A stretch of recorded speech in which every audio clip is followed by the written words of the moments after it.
Plan అంతా చూశాను. Sir ఇది ఎంత ఎస్ఎఫ్టీ సార్ అని అడిగాను. సార్ 1250 ఎస్ఎఫ్టీ ఉంది, 1350 ఉంది, 1500 ఉంది అన్నారు. సరే ఒక ఎగ్జాంపుల్లో 1250 ఎస్ఎఫ్టీది మాట్లాడుతున్నా. సార్ ఎస్ఎఫ్టీ ఎంత సార్ అంటే 7000 అన్నారు. సో 7000 అన్న తర్వాత అక్కడ ఏం జరిగిందంటే 7000 ఇంటూ 1250, సో ఆల్మోస్ట్ 87-88 లక్షలకు వెళ్ళిపోయిందనమాట. సో నేను జస్ట్ క్యాలిక్యులేటర్లో కూడా మీకు చూపించేస్తాను. సో 7000 ఇంటూ 1250 ఎస్ఎఫ్టీ 87,50,000 రూపాయలు అయింది. మళ్ళీ పార్కింగ్ సంబంధించి లిఫ్ట్ ప్రొవిజన్ ఇవ్వడానికి, మళ్ళీ సీసీ కెమెరాస్ పెట్టడానికి, మళ్ళీ జనరేటర్ పెట్టడానికి, ఎమ్యూనిటీస్ అంట 4 లక్షలు అంట. సో దీనికి మళ్ళీ 4 లక్షలు యాడ్. అర్థమైందా?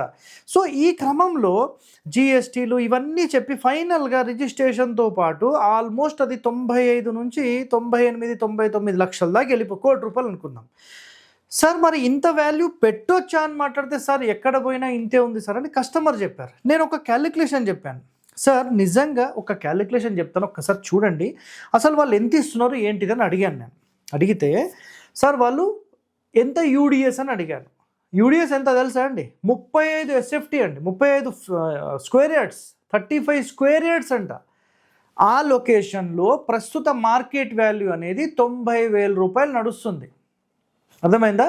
సో ఇంకా డిమాండ్ పరంగా చూసుకుంటే ₹1,00,000 వేసుకోండి. ₹1,00,000 వేసుకుంటే కనుక ₹1,00,000 ప్లస్ కన్స్ట్రక్షన్ కాస్ట్ మనం వేసుకుంటాం, జనరల్గా ఇంతే వేసుకుంటాం. అయితే జనరల్గా అపార్ట్మెంట్స్ కన్స్ట్రక్షన్స్ ఎట్లుంటాయంటే 1,500-1,600 రూపాయలు ఎస్ఎఫ్టీ లెక్కన పడిపోతుంది వాళ్ళకు. ఆల్మోస్ట్ రౌండ్ ఫిగర్ వేసుకున్నా కూడా 2,000 అండి. అంటే ఎందుకంటే వాళ్ళు ఎమ్యూనిటీస్ పేరు మీద పార్కింగ్ ఇస్తారు, దాని తర్వాత లిఫ్ట్ ఇవన్నీ చేస్తారు కాబట్టి ఇంకొక 400-500 యాడ్ చేసేసుకోవచ్చు. సో టోటల్ ఎస్టిమేషన్ వచ్చేసేసి 2,000 రూపాయలు వేసుకుంటే ఇక్కడ 1,250 ఎస్ఎఫ్టీ ఇస్తున్నారా అని ఫస్ట్ ప్రశ్న వేశాను. అవును సార్ 1,250 అన్నారు. సార్ టోటల్ బిల్డప్ చెప్పకండి, కరెక్ట్ వాళ్ళు ఇల్లు ఎంత ఉంది అని అడిగాను. ఇల్లు కరెక్ట్గా మీకు ఎంత ఉంది తెలుసా అండి? 900 ఎస్ఎఫ్టీ అండి.